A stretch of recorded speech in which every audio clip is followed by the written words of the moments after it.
A former Marine oyster farmer just raised over $1 million in 10 days to challenge Susan Collins, and Maine voters are erupting in support. Graham Platner's insurgent campaign is exposing Collins's betrayal of working families while building the populist coalition that could flip this crucial Senate seat. Collins faces unprecedented backlash from constituents who've watched her abandon Maine families for corporate interests. Her recent public appearances have turned into confrontational disasters as angry voters demand accountability. I'm so disgusted with the cuts the Republican Party has made to this big ugly bill. That's what you're considering. Get out of here! So, now, if you would let me celebrate. Oh, please. There's no celebration during this time. I want to celebrate. For a moment. Why are you coming genocide? Could you just listen? You have voted for our Israel every vote. I have a suggestion. Would you listen to the suggestion? Vote Graham Platner! Yeah! Graham, were you surprised at all to see that?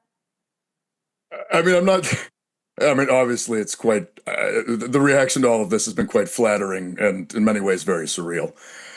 I'm not surprised. I mean, Susan Collins hasn't held a town hall in, I think, 25 years. Collins' avoidance of constituents for 25 years reveals her complete disconnect from Maine families struggling under policies she helped create. Meanwhile, Platner's authentic working-class message resonates powerfully with voters abandoned by the political establishment. What I love most about Maine are the people. I have never met people who are more hard-scrabble, even in a place that requires you to work like 2 or 3 different jobs. We have watched this state become essentially unlivable for working-class people, and it makes me deeply angry. My name is Graham Platner, and I'm running for U.S. Senate in Maine to defeat Susan Collins. A decade of military service going overseas, farming oysters to feed my community, diving to lend a hand to other fishermen, trying to start a family. But everywhere I've gone, it seems like the fabric of what holds us together is being ripped apart by billionaires and corrupt politicians, profiting off of destroying our environment, driving our families into poverty, and crushing the middle class. I did 4 infantry tours in the Marine Corps and the Army. I'm not afraid to name an enemy, and the enemy is the oligarchy. It's the billionaires who pay for it, and the politicians who sell us out. And yeah, that means politicians like Susan Collins. I'm not fooled by this fake charade of Collins' deliberations and moderation. The difference between Susan Collins and Ted Cruz is at least Ted Cruz is honest about selling us out and not giving a damn. People know that the system is screwing them. They know it in their bones. Nobody I know around here can afford a house. Healthcare is a disaster. Hospitals are closing. We have watched all of that get ripped away from us, and everyone's just trying to keep it all together.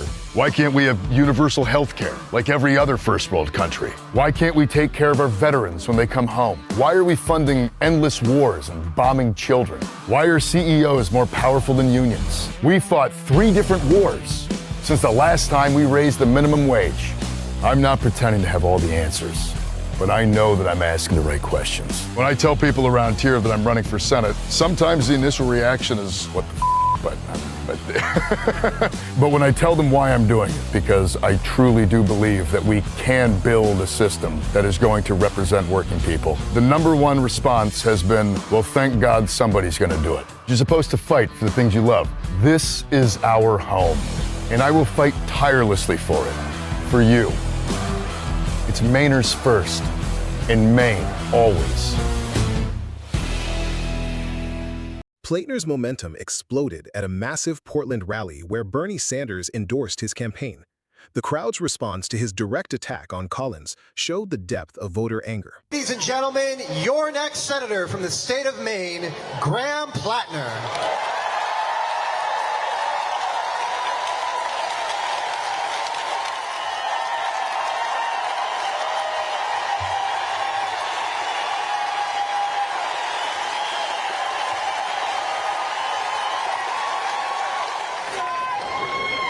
Well, until recently, I thought that harbor master of Sullivan, Maine was going to be the extent of my political career.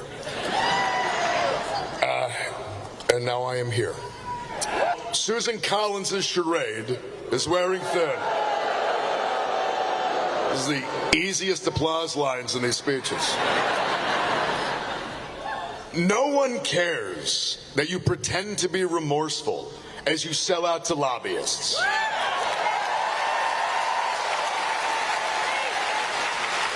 No one cares while you sell out to corporations, and no one cares while you sell out to a president who are all engineering the greatest redistribution of wealth from the working class to the ruling class in American history. Platner's campaign represents the authentic populist challenge that terrifies establishment politicians like Collins. His military service, working-class roots, and direct confrontation of economic inequality create a compelling alternative to Collins's corporate-funded moderation. The economic message resonates powerfully. Maine families work multiple jobs but can't afford homes. Hospitals are closing while healthcare costs soar, and the minimum wage hasn't increased despite funding multiple wars. This isn't abstract policy, it's lived reality for struggling families. Collins's 25-year avoidance of town halls shows her contempt for democratic accountability. When senators hide from constituents while voting for corporate interests, they've abandoned representative democracy for oligarchy. Platner's fundraising success, over $1 million in 10 days, proves grassroots energy can compete with corporate money when candidates offer genuine alternatives to establishment betrayal. His military background provides credibility on foreign policy, while his working-class experience grounds him in economic reality.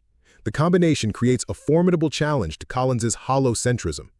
The greatest redistribution of wealth from working class to ruling class framing exposes the true impact of policies Collins supports while claiming moderation. Her votes consistently favor billionaires over Maine families. Bernie Sanders' endorsement signals national progressive investment in defeating Collins, potentially bringing resources and organization that could tip this crucial race. The energy at Platner's Portland rally, spontaneous chants against Collins from angry constituents, suggests deep voter hunger for authentic representation over performative moderation. This race could define whether working-class populism can defeat corporate-funded incumbency in purple states, where economic anxiety drives political change. Will Platner's authentic populist message defeat Collins's establishment advantages? Can grassroots energy overcome corporate money in Maine's crucial Senate race? Drop your thoughts below.